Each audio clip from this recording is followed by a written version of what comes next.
Hamid Balahansa, Evaluvikira, Con Comora Yanov, Sail Baha, Agus Tir Gro, Ogonig of our boss and so Kate Leonohin.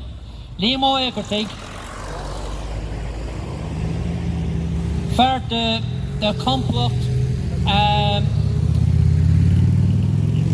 Artuel, the Oglig the Hearn.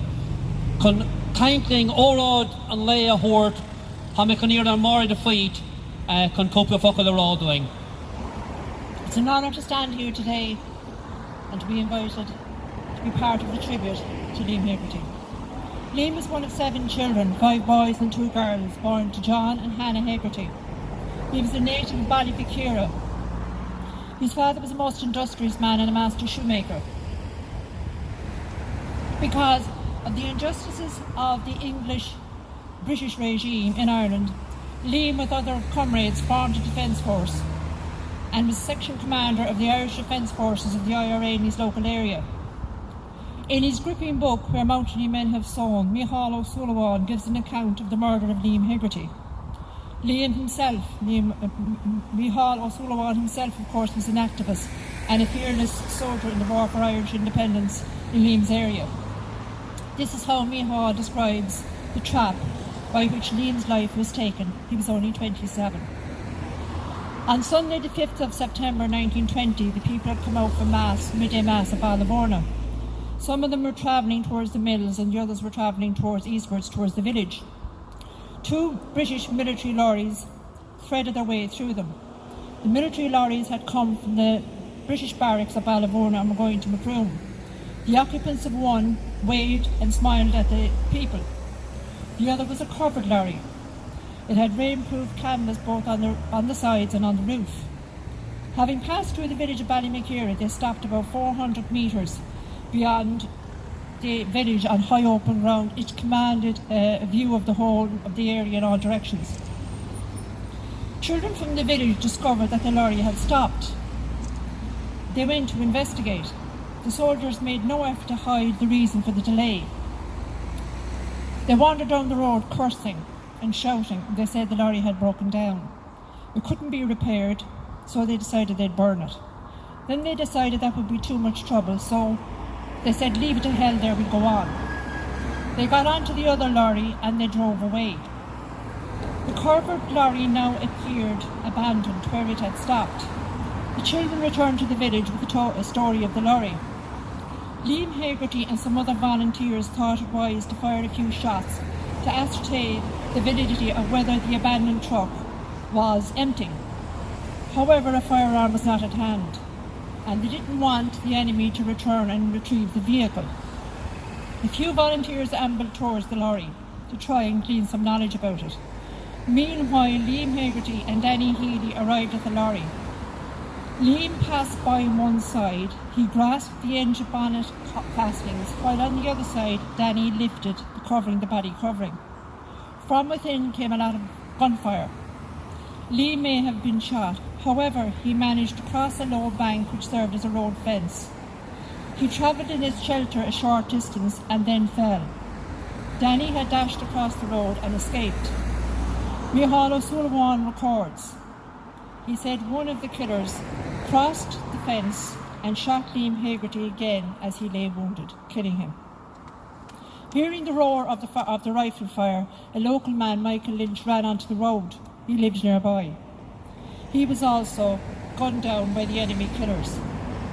Despite the violence of the enemy, the auxiliaries, black and tans and infantry, the people didn't yield to their intimidation. On the day of Liam's funeral, they showed their appreciation for their brave defender whose life was taken and their contempt for the deed of terror. Every man of the 103 Kilnamartyr Company paraded at the military funeral of Section Commander Liam HÉigeartaigh of the Ballyvorna Company of the IRA, recalled Dr. Patrick O'Sullivan. Micheál continues, behind the marching companies of his fellow IRA comrades, Michael writes, came a mile-long procession of horsemen and vehicles. The black and tans at Ballyvorna, peering from behind their shutters, must have thought it interminable, as did the black and tans in Kilgarvan, County Kerry, where Liam was laid to rest. They must have thought likewise. But whatever they thought, they didn't come out to investigate. The barracks and the graveyard, both in the village, were a short distance apart. Our firing party's volleys were directed over the roof of the barracks. The black and tans must have heard the bullets whistle by or be used sharp ammunition, but they didn't venture out.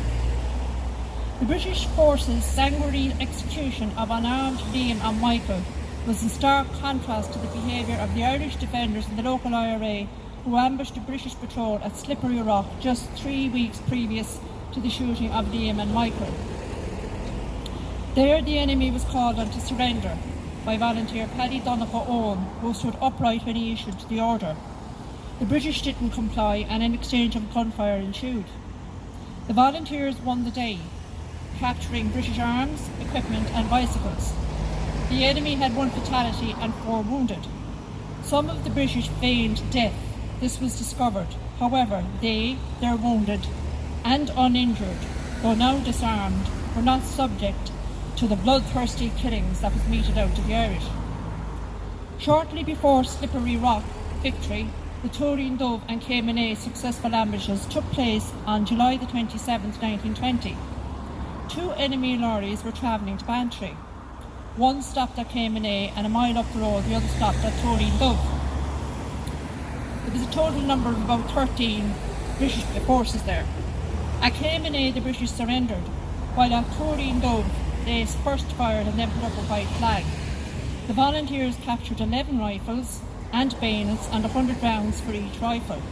The captured British were brought to a house, a fire was lit, they were given tea and later released. Dorothy McArdle writes, more than 800 members of the British forces captured by the IRA between January 1919 and June 21 were released unharmed. But while the volunteers, proud of their cause and eager to show themselves worthy, its worthy soldiers were scrupulous in their treatment of captured combatants. No such ideal hampered the British auxiliaries. Even the General Gough, a British general, wrote, referring to the British behaviour. He said they violate every law in vindictive and insolent savagery that has ever been known in history before. Tom Barry, that valorous man, writing in Guerrilla Days in Ireland, records that Hammer Greenwood, quote, gave many assurances that in a few weeks the British military black and tans and auxiliaries would wipe out in Ireland all resistance to British rule. 150 auxiliaries were then dispatched to Macroom. The auxiliaries, known for their physical fitness, were commissioned British officers, having seen active service in one or more areas during the 1914 to 1918 war.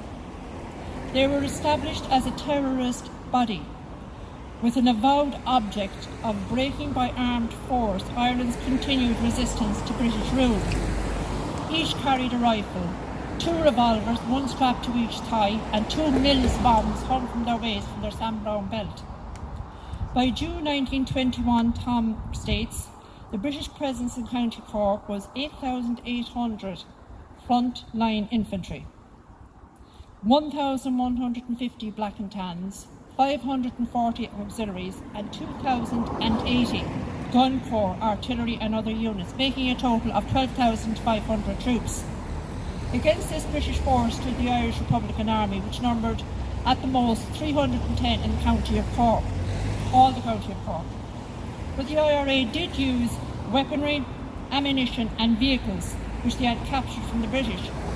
Their successes against the extremely well-armed British forces were phenomenal.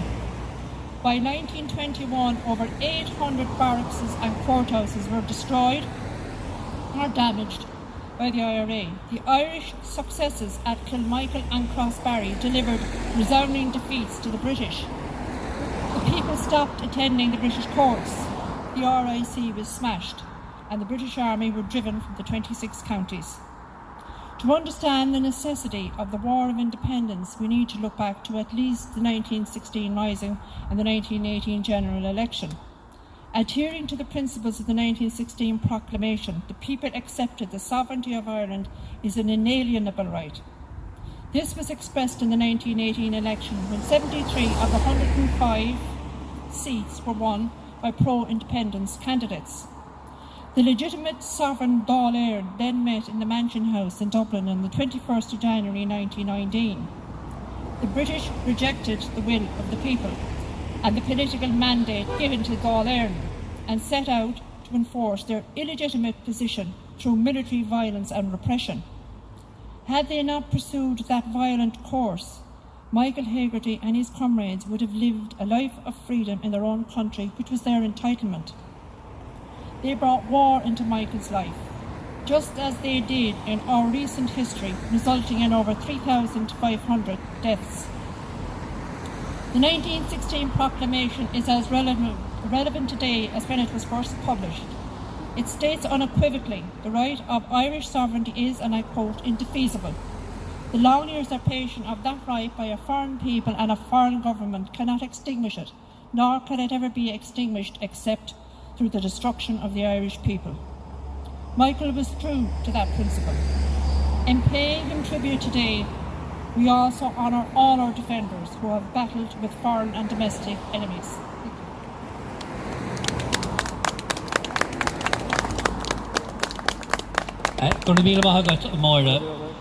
Now, on behalf of the Independent National Commemoration Committee, Christian Commemorstion, I think we've a reed to lay at the cross here, a fabulous Celtic cross in memory of Liam hÉigeartaigh.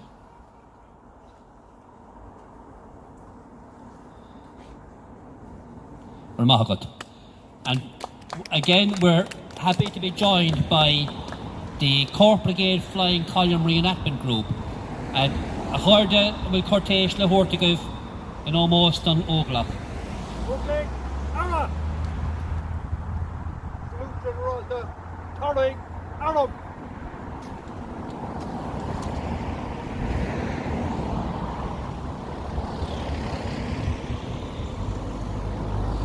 Ramagiv.